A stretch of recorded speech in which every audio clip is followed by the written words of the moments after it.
បាទសូមអនុញ្ញាតគោរពជំរាបសួរបាទនឹងសួរស្ដីទៅដល់ពុកម៉ែបងប្អូនទាំងអស់គ្នាណាបាទនៅក្នុងថ្ងៃនេះគឺខាងលោកគ្រូបាទភូមិឆ្នោតយួនលេខបុកគឺបានចាញ់ជា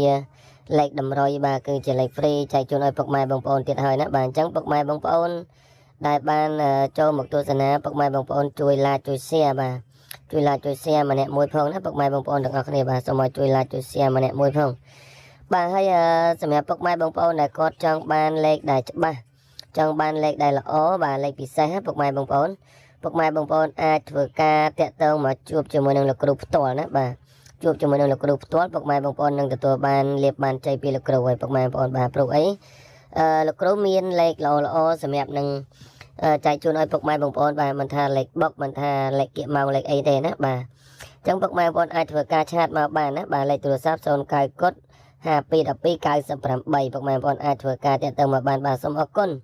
ជូនពរឲ្យហេងទាំងអស់គ្នាពុកម៉ែបងប្អូនណាបាទសូមអរគុណបាទ